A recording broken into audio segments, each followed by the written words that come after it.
Good morning and welcome to 6.5 days of Kick-Ass journaling. My name is Lindsay Wilson and I am an expert in high performance for those of you that don't know me. And really what that means is I help people recognize that they are worthy of winning really, really big in their lives. Now for me, as a professional athlete, as an entrepreneur, and now as a mom, one of the things that has been super powerful, hi Holly, one of the things that's been super powerful for me has been journaling. And I've found that journaling gives me insights and self-awareness and solutions that just don't come from talking to a friend or reading a great book or watching a speaker. There's something about putting pen to paper. So I really want to encourage you to actually do these exercises. Listening to the videos are great. I'm really glad that you're here. But you can get your free guide, 6.5 days of Kick-Ass journaling, on lindsaywilsoncoaching.com. And I'll put that link up if it's not already. lindsaywilsoncoaching.com. Okay. So this is day 3. We've had 3 days. If you haven't seen the other videos, I definitely encourage you to go check those out. Yesterday, we talked about emotional labeling. You know those times when you feel like you're feeling mixed emotions or contradictory emotions, or you're not even really sure what you're feeling about a particular situation or your life in general? Emotional labeling can be really, really powerful. It does a couple things. One, it validates the myriad emotions that you're feeling, which is a really important thing to be able to do. The second thing that it does is it gives you the choice to stay with those emotions or not, because you're aware of them. And then finally, it lets you it gives you the ability to not layer on additional emotions about the emotions. So if you're feeling guilty for feeling a certain way, or you're feeling anxious for feeling a certain way, it's not going to layer on as many emotions. And so emotional labeling, if you haven't checked it out, definitely encourage you to watch that video from day 2. Okay, today, this is a really fun topic. We are talking about the ability to say no. Again, these tools are really simple, but the more I talk to friends, colleagues, clients about this topic, the more I realize that a lot of people are really struggling with it. And I would say women a little bit more. A lot of the topics I talk about are things that women struggle with, because I'm a woman and that's what I know. And so I notice this a lot with my friends and my clients and myself. So being able to say no, let's talk about it. And I'm going to talk about 2 main things. I'm going to talk about like socially or just in your life, and then I'm going to talk about professionally, okay? So the first thing that I want you to do with me is imagine that saying no is really about saying yes to something else.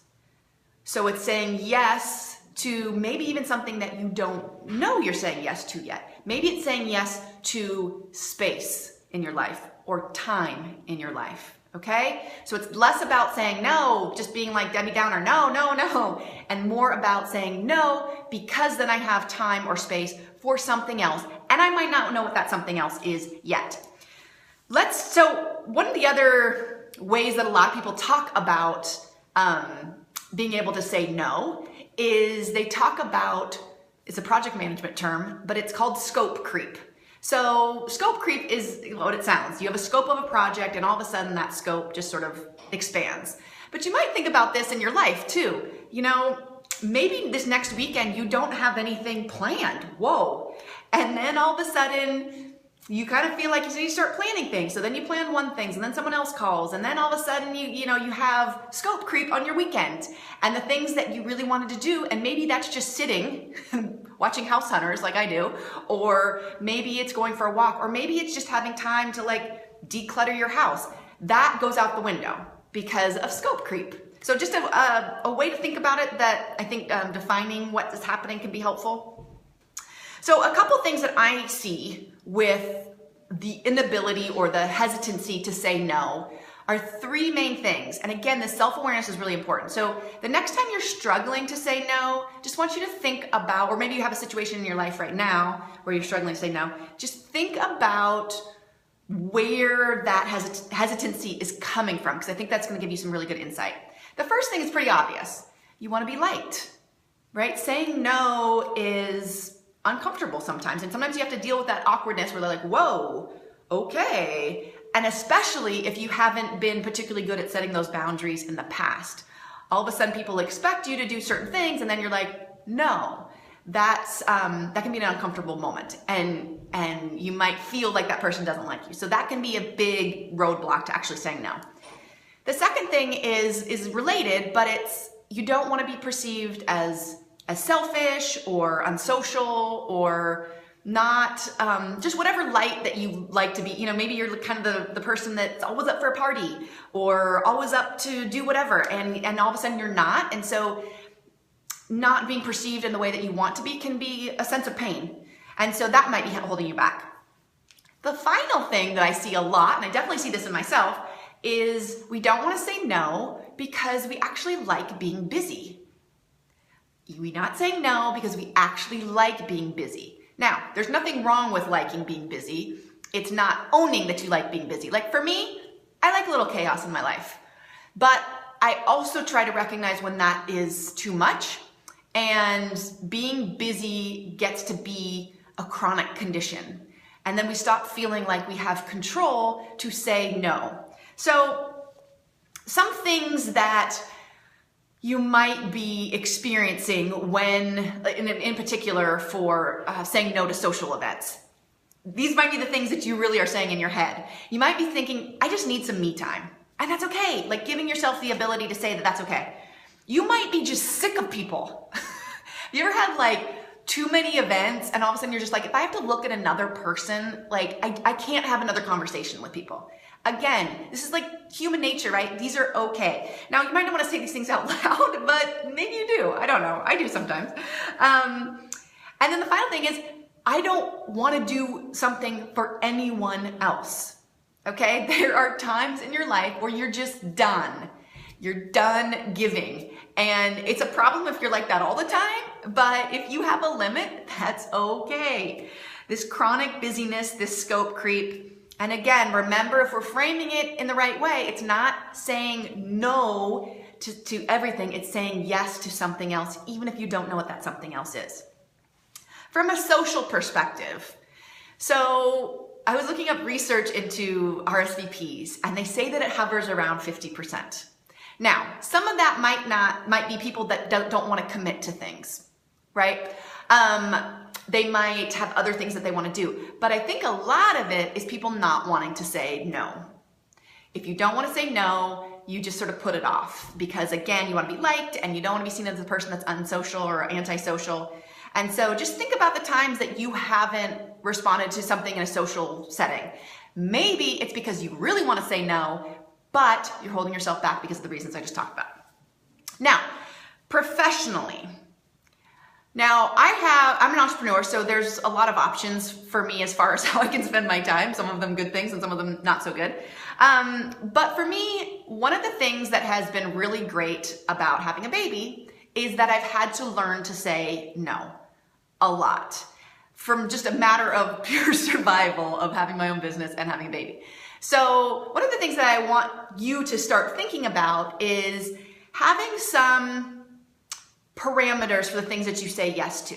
So for example, for me, a lot of people, probably once a week, I get someone wanting to collaborate, right? They really like high performance, or maybe they're into sports psychology or what have you, and they want to collaborate. And in the past, I am so passionate about what I do. I'm like, yeah, let's do it. Let's rock this. Let's collaborate and let's go. And now I recognize how much time that takes. And I've gotten to the point where I know I do not have unlimited time in the office, in work in general. And even though I am so passionate about what I do and I want to take every single opportunity, I recognize that I just cannot. And I have to get sort of ruthless about my time and prioritizing.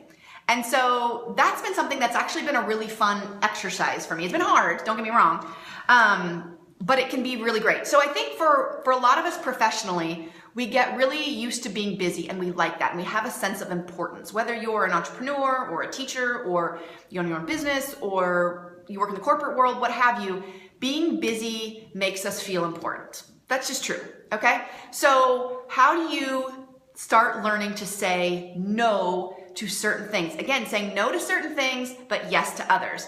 And I think one of the things that I struggle with is, again, my passion. I want to share and collaborate with people, but I also feel like there's always that part of me that feels like networking or meeting people or spreading my message is always useful. And I still believe that. But again, if you're prioritizing, if you're always saying yes to everything, you're not really saying yes to the things that matter. And I want you to take this challenge of trying to prioritize where you say no and where you say yes, and having some parameters. So for me, every meeting or collaboration or anything that I do, I now go through sort of a mental checklist. One is it something that I want to do, right? Not everything has to be super productive, like me going to boxing class, for example. That's not helping my business per se, but it's really good for me. Or is it good for my business? Obviously, certain meetings are going to be good. Or is it good for my family and the kind of life that I want to live? And so having some parameters, so it's not just every single email and every single opportunity and every single networking event and every single person that wants to meet, you're just saying yes, yes, yes, yes, yes, yes, yes. And again, you're not able to say no and prioritize so that you have the time and the space in your life for the things that really matter to you. And again, you might not even know what that is. Okay? So, again, LindsayWilsonCoaching.com, we have 6.5 days to kick-ass journaling. And today we're talking about saying no, okay? So the question is, in what areas of your life might it be helpful, empowering, or inspiring to say no and prioritize yourself? Let me say that again. In what areas of your life might it be helpful, empowering, or inspiring to say no and prioritize yourself? Okay? 5 to 10 minutes right on that question. You can get it here in 6.5 Days of Kick-Ass Journaling on LindsayWilsonCoaching.com. The other thing that I want you to think about is, what would making space and time in your life, what would that open you up to? If you had time, and you can make time by saying no to things, what would you be saying yes to? Would it be a hobby? Would it be just time with your loved ones? Would it be a sense of calm? What would you be saying yes to? Okay, so tomorrow we are talking about the power of nostalgia. This is a really fun one and surprisingly can put you in a super positive mind state really easily. LindsayWilsonCoaching.com. If you like this video, I would love for you to like it. I would love for you to share it.